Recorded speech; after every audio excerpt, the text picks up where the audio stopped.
Selamat datang di channel Pemuja Malam. Jangan lupa like, share, and subscribe ya. Terima kasih. Chapter 33 Cinta merupakan sumber malapetaka. Wah, ini papanya Asa ya. Salam kenal, saya Mita, mamanya Nabil. Seru seorang ibu mendekati Gervario. Ibu itu mengenakan setelan senam yang seksi dan super ketat. Jangan lupakan dandanannya yang cetar membahana. Dengan bulu mata extension berkibar-kibar dan sulam alis yang hitam pekat dan tebal. Persis alis tokoh kartun Shinchan. Mentari mengerutkan keningnya, melihat tingkah ganjen ibu-ibu itu. Hanya dehaman yang Gervario berikan tanpa mau menoleh sedikit pun. Mentari mengulum senyum, triplek dilaminating didekatin. Pawangnya cuma Mentari doang gitu loh. Karena itu Mentari tak khawatir. Bila ada yang mau flirting dengan suaminya yang super kaku, datar, cuek, dan dingin. Ini ibu tirinya Asa ya. Kamu kayaknya belum punya anak. Mendidik dan mengurus anak itu nggak mudah loh. Apa kamu bisa urus Asa? Lah, kamu aja nggak punya pengalaman. Ujarnya pada Mentari membuat alis Mentari sampai berkerut. Papanya Asa kok mau aja nikah sama perempuan yang nggak berpengalaman urus anak? Hati-hati loh, entar dia ngelakuin hal yang aneh-aneh sama Asa. Seharusnya Anda cari yang berpengalaman urus anak. Yang berpengalaman tentu tahu bagaimana caranya mengurus anak. Apa yang boleh dan tidak boleh, bagaimana melakukan ini dan itu, termasuk mengurus papanya. Ujarnya sambil tersenyum-senyum membuat perut Mentari rasanya bergolak karena muak. Perempuan mana yang berpengalaman? Tanya Gervario datar. Mentari bersungut-sungut kesal mendengar Gervario menanggapi bualan ibu-ibu itu. Yang kayak saya ini loh pak, saya udah pengalaman. Saya janda anak 2 dan semuanya saya urus sendiri. Dan lihat, saya berhasil. Di bawah didikan saya, anak saya tumbuh jadi anak yang baik, sehat, pintar, dan mandiri. Kalau papanya Asa mau, Mama. Pekik seorang anak laki-laki. Ia mendekat sambil bercucuran air mata. Tiba-tiba tercium aroma yang tak sedap entah dari mana. Hingga anak laki-laki itu mengucapkan sesuatu. Membuat semua orang yang berdiri di dekat ibu itu segera menjauh. Mama, Ihsan Ik di celana. Ujarnya sambil menangis kencang membuat Mentari menahan tawanya setengah hati. Itu yang namanya mandiri. Sudah 5 tahun, masih bab di celana? Hah, Mentari tak mau berkomentar. Entah si anak sedang diare atau ada alasan lainnya. Wajah ibu itu seketika merah padam karena malu. Pengalaman mengurus anak bukan hanya didapat karena ia sudah memiliki anak. Tapi dari ketulusan hati dan saya tahu mana yang terbaik untukku dan anak-anakku. Ucap Gervario datar, dingin, dan jangan lupakan tatapan mengintimidasinya. Membuat ibu itu tertunduk malu. Setelah mengatakan itu, Gervario merangkul pundak Mentari dan mengajaknya untuk mendekati posisi Asa berada sekarang. Anak-anak PAUD Hasanah tampak begitu ceria. mengikuti gerakan demi gerakan senam yang diperagakan beberapa guru dan instruktur di depan sana. Gerakan yang dilakukan merupakan gerakan kombinasi yang tidak rumit, namun mampu membuat girang anak-anak. Apalagi mereka bersenam bersama orang tua mereka juga. Tentu saja, mereka merasa sangat-sangat bahagia. Setelah kegiatan senam ceria usai, Asa meminta kedua orang tuanya mengajaknya ke kedai es krim.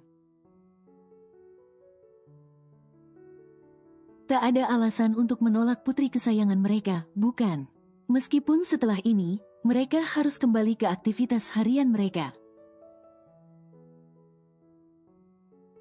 Apalagi kalau bukan bergulat dengan tumpukan berkas, dan bertemu dengan orang-orang, baik yang merupakan rekan kerja maupun rekan bisnis. Asa mau es krim rasa apa? Tanya Gervario setelah mempersilahkan kedua bidadarinya itu duduk di kursi masing-masing. Asa mau rasa durian dan stroberi, Pi. Asa menjawab dengan penuh semangat. Kalau Mami, alpukat dan coklat. Oke, duo bidadariku, seru Gervario dengan senyuman lebarnya. Gervario pun gegas menuju ke konter pemesanan dan memesan es krim sesuai pesanan Mentari dan Asa. Sementara menunggu, Gervario pun hendak kembali ke kursinya. Namun, dahi Gervario berkerut. Saat melihat seorang laki-laki sudah duduk di kursi tepat di samping Mentari, membuat dada Gervario terasa panas.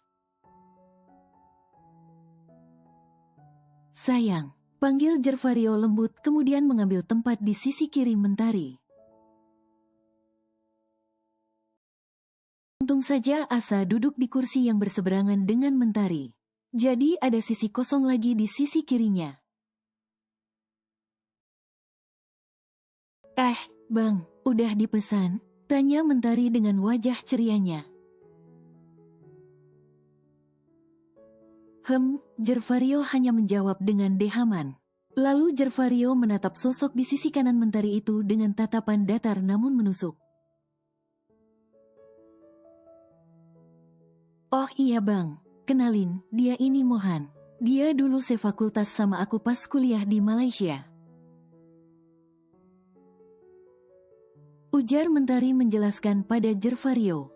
Han, kenalin, ini Bang Jerva, suami aku. Tukas Mentari dengan senyum yang tak luput dari bibir indahnya. Mohan. Ujar Mohan seraya mengulurkan tangannya. Gervario pun menyambut tangan itu dengan wajah datarnya. Kemudian segera menarik kembali tangannya setelah bersalaman singkat. Gervario. Tak lama kemudian, pramusaji datang untuk mengantarkan pesanan mereka. Melihat tatapan sinis Gervario membuat Mohan tak enak hati. Ia pun segera undur diri setelah sebelumnya meminta nomor ponsel Mentari terlebih dahulu. Kayaknya akrab banget ya sama dia. Beneran temen doang atau apa? Potong Mentari dengan mata memicing. Abang cemburu, Goda Mentari sambil mengecup ujung sendok es krim dengan sensual. Untung saja Asa kini terlalu sibuk dengan es krimnya. Bila tidak, ia bisa malu sendiri karena bertingkah aneh. Gervario mendelik tajam, apa yang Mentari lakukan sukses membuat sesuatu di bawah sana tidak nyaman. Jangan menggodaku, sayang, atau meja kerjamu yang akan jadi sasaran selanjutnya. Kau tahu, golok nagaku sudah cenat-cenut kangen sama Sofia. Bisik Jervario lirih membuat alis Mentari mengkerut saat mendengar kata Sofia. Mata Mentari memicing tajam. Siapa Sofia? Jangan macam-macam ya, Bang. Atau golokmu akan aku cincang-cincang? Ancam Mentari. Jervario justru bersikap acuh tak acuh. Ia justru sibuk mencicipi es krim asa sambil sesekali melirik Mentari yang terus menatapnya tajam. Jervario terkekeh dalam hati, senang sekali rasanya mengerjai istrinya itu. Astaga, bini gue lagi marah aja gemesin, apalagi kalau lagi teriak-teriak keenakan, makin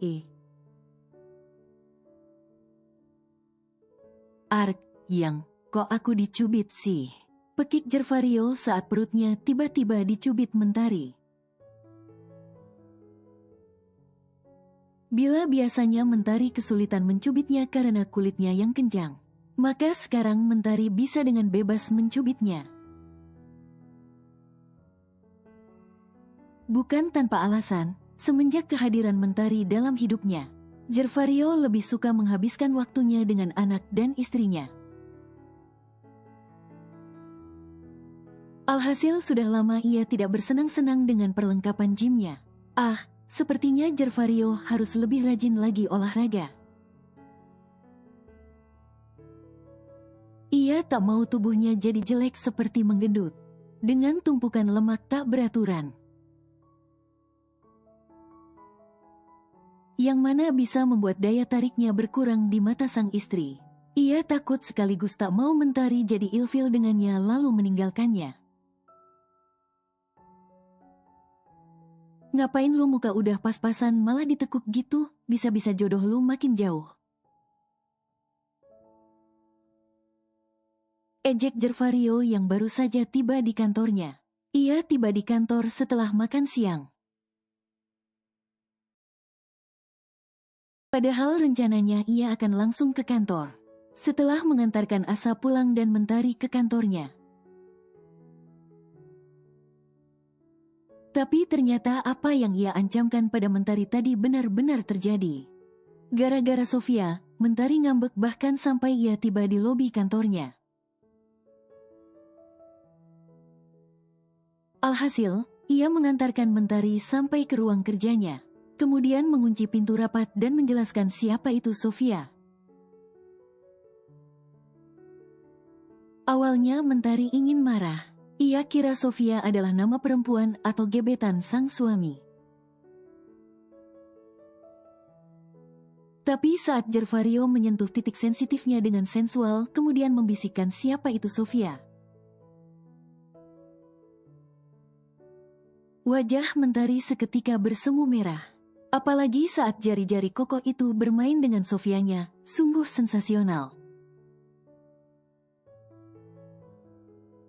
Meja kerja yang sejatinya untuk dirinya bekerja, kini beralih fungsi menjadi tempat dirinya dikerjai suaminya. Untung saja ruangan kerja Mentari kedap suara, kalau tidak, bisa malu dia. Meskipun lantai tempat ruangannya berada hanya ada ruangan dirinya saja.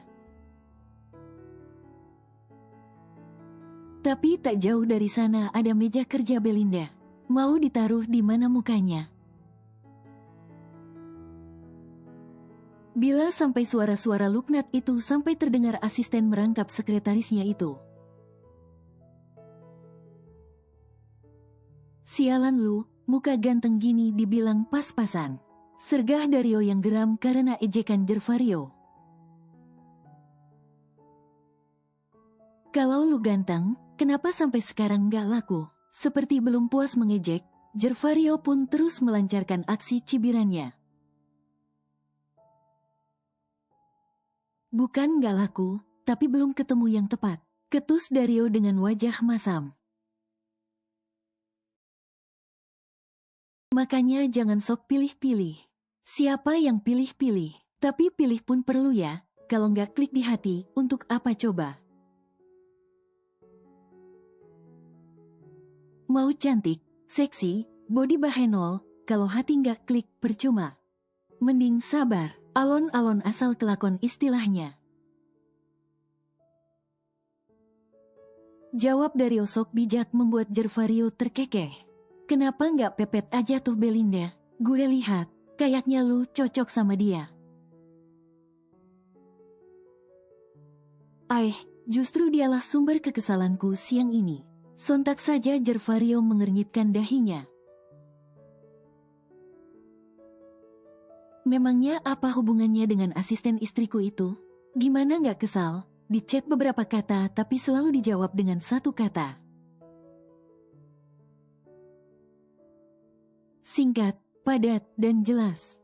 Hai, kamu lagi ngapain? Kerja?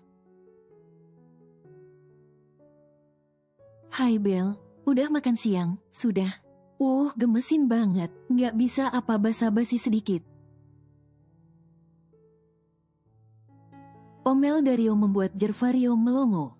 Mendengar curahan kekesalan asisten pribadi merangkap sahabatnya tersebut. Kemudian dalam hitungan detik, Gervario pun menyemburkan tawanya dengan begitu puasnya. Puas lu ngetawain gue, dasar, sahabat gak ada akhlak. Bukannya bantuin temen PDKT, majah ngetawain. Nyebelin banget jadi bos. Omel Dario yang langsung berdiri, hendak beranjak dari ruangan itu. Cek gitu aja ngambek, lu pikir gue deketin Mentari langsung dapet gitu, sama aja. Itu namanya mode pertahanan cewek. Mereka membentengi diri agar nggak mudah baper dengan perhatian lawan jenis. Kalau mereka baperan, bisa kacau. Setiap ada yang deketin mulai deh salting. Justru cewek-cewek yang kayak gini yang mesti diperjuangin. Sebab mereka pasti setia dan akan menjaga komitmen mereka sepenuh hati. Pungkas Gervario memberikan arahan sekaligus membuka pikiran sahabat kentalnya itu.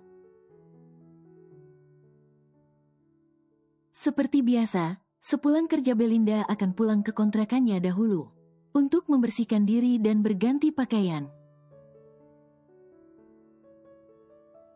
Sebelum mandi, ia memasukkan pakaian kotornya ke dalam mesin cuci dan menyalakannya setelah memasukkan deterjen khusus dan air. Selama ibunya di rumah sakit, Belinda nyaris tidak pernah masak. Tak ada waktu baginya untuk melakukan hal yang sebenarnya menyenangkan itu. Alhasil, setiap hari ia membeli makanan di luar. Kadangkala ia rindu kegiatannya memasak seperti yang kerap ia lakukan bersama ibunya dulu. Kegiatan yang hampir 2 tahun ini tak pernah lagi mereka lakukan. Semua berawal pada peristiwa yang terjadi 2 tahun yang lalu. Saat dimana ibunya shock saat mendengar berita kecelakaan yang menimpa ayahnya. Namun, ternyata ada fakta yang lebih menyakitkan saat itu. Ternyata ayahnya mengalami kecelakaan dengan istri muda dan anak laki-lakinya. Kecelakaan tunggal yang menewaskan mereka bertiga.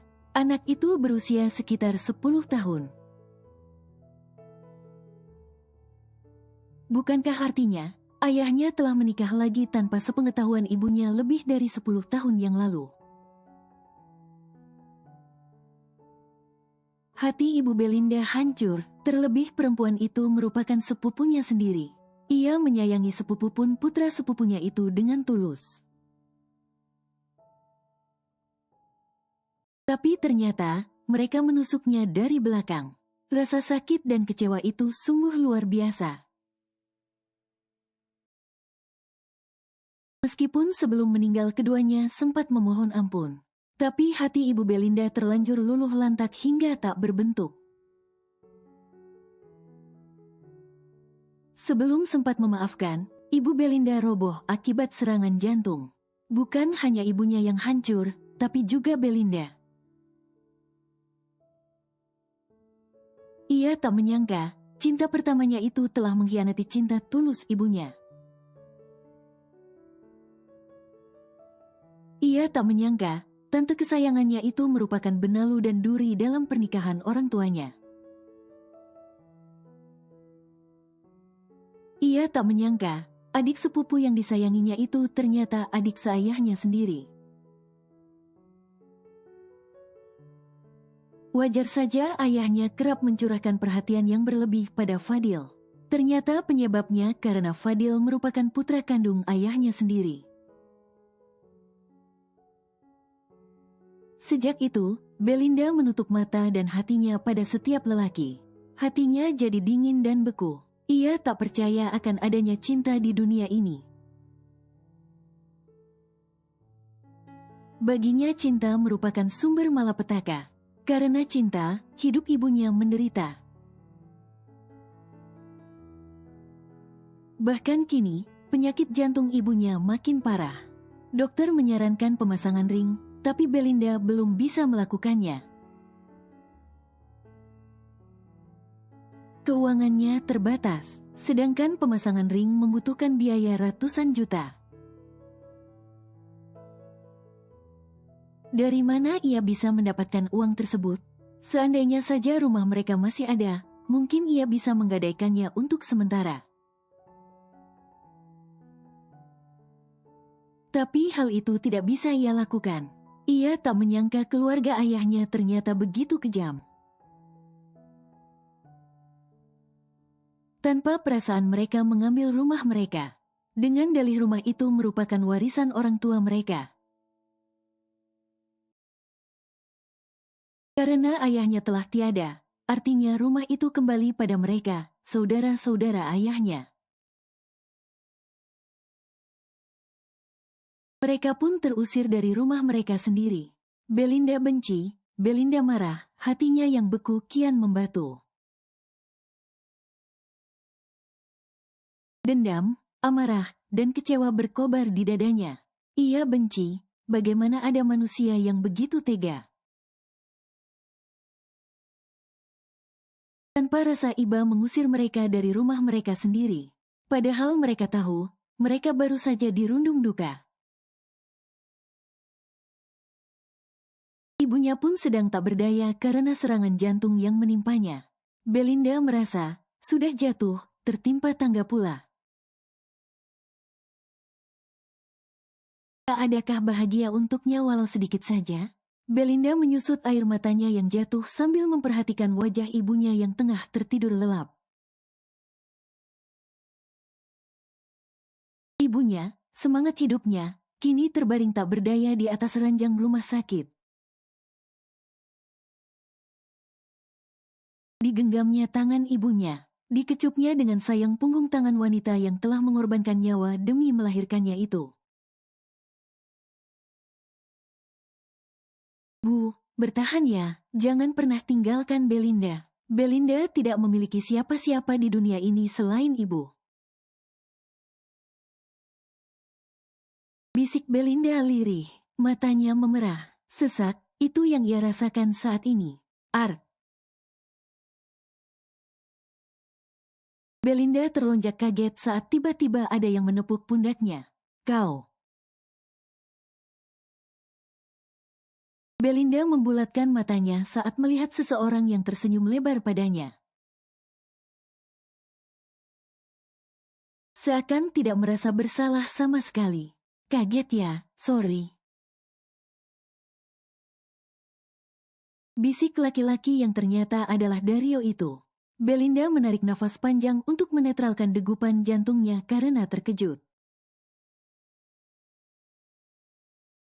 Untung saja ibunya tidak terganggu dengan pekikannya barusan. Memang semenjak malam di mana Dario terluka karena menolong Belinda.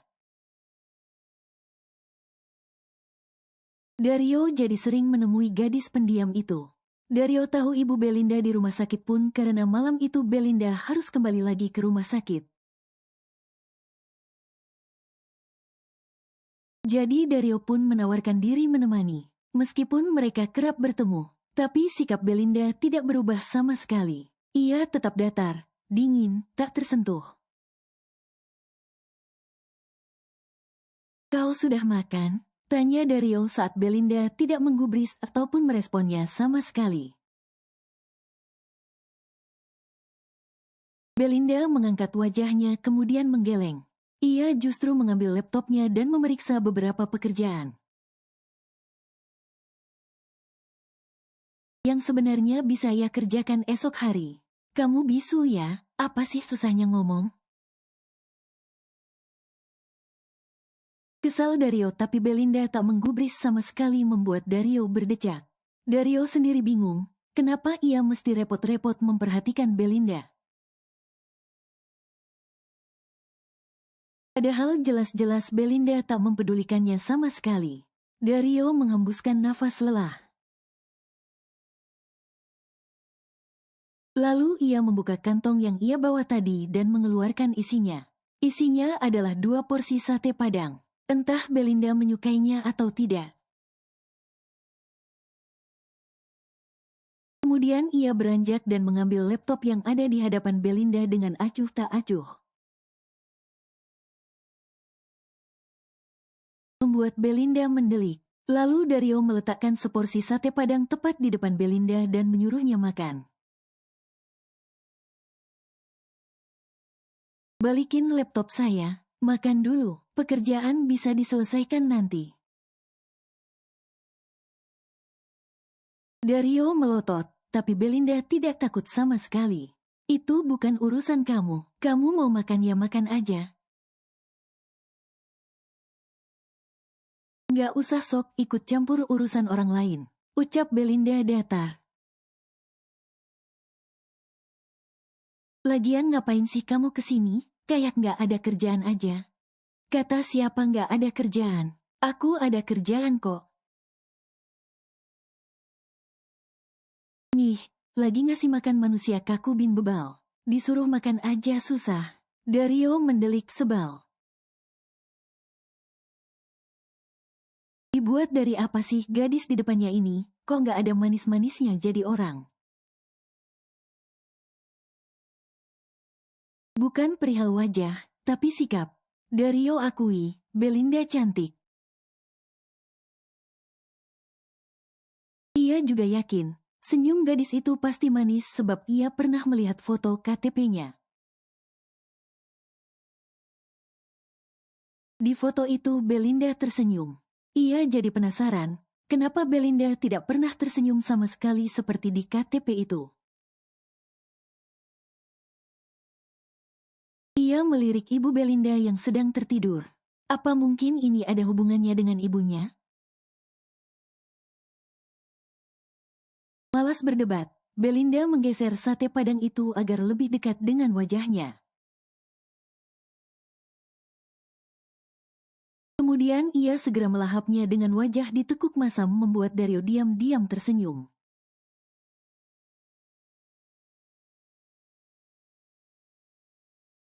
Hon, kapan sih kamu nikahi aku? Ini perut aku udah makin membesar. Aku takut tetanggaku pada tahu dan mencemooh diriku. Rengek Septi sambil bergelayut manja di lengan Edward. I'm so sorry, honey, bukan aku tak mau. Aku udah cerita sama mereka tapi orang tuaku menentang hubungan kita. Kau tahu kan, perbedaan kita terlalu besar. Kilah Edward membuat Septi mendengkus. Kenapa sih harus izin mereka dulu? Kita kan bisa menikah diam-diam. Atau kita menikah di luar negeri saja? Usul Septi, tapi Edward menggeleng tegas. No, itu rumit, honey. Tidak semudah itu. Kenapa kita perlu izin? Aku ini anak tunggal orang tuaku, honey. Aku tak mungkin mengecewakan mereka dengan menikah diam-diam. Jadi kita harus bagaimana? Terus-terusan seperti ini? Sentak Septi marah. Apa salahnya? Aku masih single. Ed, apa kata orang-orang kalau tahu aku hamil tanpa suami? Kau tak perlu bingung. kau bisa menempati apartemen ini. Mulai saat ini, kau tinggal saja di sini. Di sini kau bisa aman dan yang pasti tak ada yang akan menggunjingmu karena hamil tanpa suami. Kau tenang saja, aku akan sering berkunjung nanti. Putus Edward membuat mata Septi berbinar. Aku bisa tinggal di sini, sungguh? Really, honey? Ujarnya seraya mengecup puncak kepala Septi membuat Septi tersenyum lebar. Pekik Septi tiba-tiba. What happened, honey? Aku nggak tahu, Ed. Akhir-akhir ini perutmu makin sering sakit. Jujur, aku takut terjadi sesuatu dengan kandunganku. Ujar Septi seraya meringis. Minggu depan kandunganmu sudah 4 bulan kan?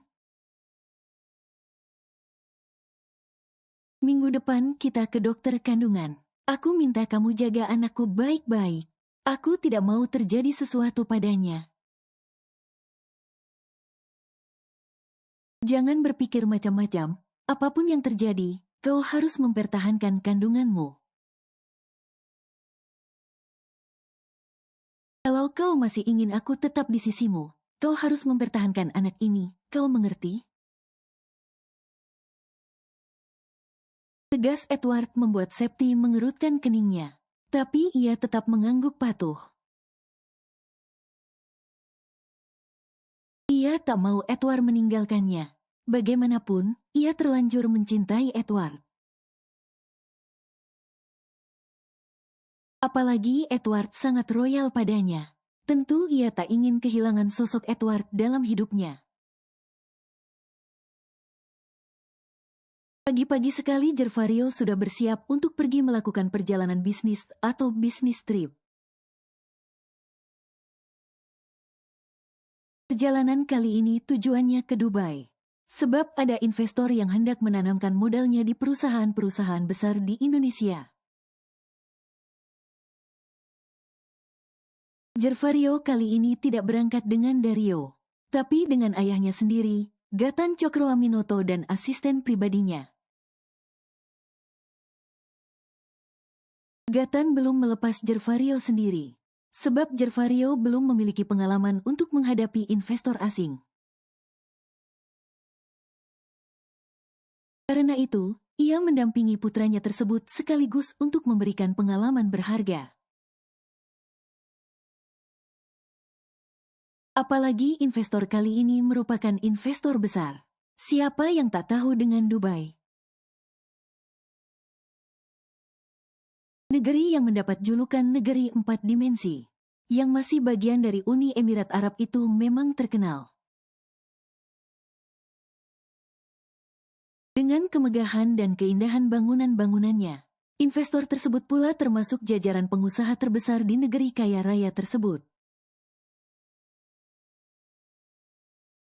Tentu Gatan tak ingin melewatkan kesempatan emas tersebut. Gervario pun dengan semangat ingin menunjukkan eksistensinya pada sang ayah. Dengan menyiapkan proposal sebaik dan semenarik mungkin, Sweetheart. Panggil Gervario lirih seraya memeluk tubuh Mentari dari belakang. Mentari yang sedang menyisir rambutnya pun segera menoleh.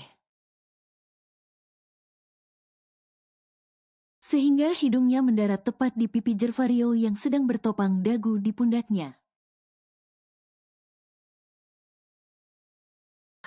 Abang butuh sesuatu, atau ada yang perlu aku siapin lagi? Tanya Mentari sambil sedikit memiringkan kepalanya. Gervario menggeleng, memang tak ada yang perlu istrinya siapkan lagi. Sebab segalanya telah tersedia tanpa kurang satupun. Jadi, abang kenapa, kok manyun gitu? Tanya Mentari keheranan. Sweetheart, panggilnya lagi, membuat Mentari merinding. Bukan apa, Setiap suaminya memanggil dirinya dengan panggilan sweetheart, pasti ujung-ujungnya. Apa sih, Bang? Ayo kita turun, sarapan. Ingat loh, pesawat abang terbang jam 9, jadi perginya sekitar jam 8. Sweetheart, ini belum jam 7 loh. Abang mau main sama Sofia bentar, boleh?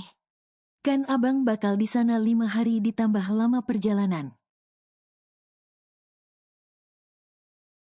Jadi kurang lebih seminggu golok naga abang gak bisa bertarung dengan Sofia. Jadi, mau ya main sebentar? Bujuk Jervario seraya memelas seolah akan puasa skidiplup-lup berbulan-bulan lamanya. Mentari menganga tak percaya dengan sikap aneh suaminya. Abang, kok makin kesini makin mesyum sih? Kan semalam udah, masa pagi main lagi sih? Mana Riri kan udah mandi, masa mesti mandi lagi? Malu sama mama papa entar. Ayak baru buka puasa nifas aja. Delik Mentari sinis.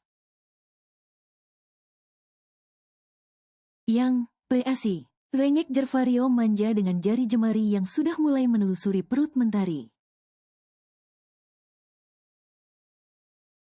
Kemudian menyusup ke dalam celana kulot miliknya untuk mencari Sofia.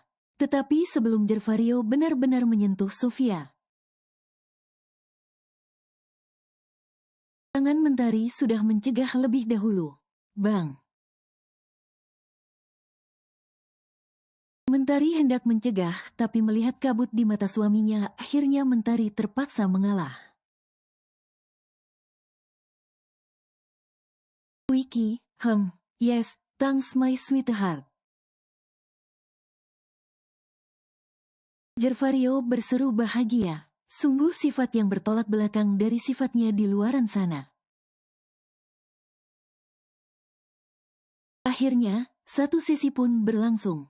Meski diburu waktu dan harus cepat-cepat, mereka tak masalah. Yang penting bagi mereka adalah kepuasan, bukannya durasi. Hati-hati di sana ya, Bang. Ingat, jaga mata, jaga hati, jaga diri.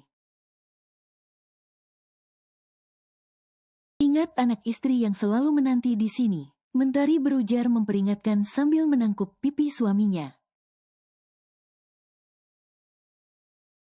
Kini mereka semua sedang berada di bandara, mengantarkan kepergian Jervario, Gatan, dan asisten pribadinya, beserta 2 karyawan lainnya.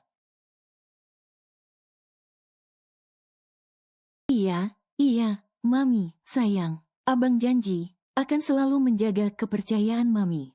Lagian, di sini ada Papa nggak akan mungkin biarin aku macam-macam. Cukup 1 macam dan itu sama kamu, ujar Jervario dengan tersenyum manis. Membuat Mentari tersipu dengan buncahan bahagia yang begitu besarnya. Jerva persis banget sama Mas, manis di dalam, tapi sepet di luar. Bisik Nanda seraya terkekeh.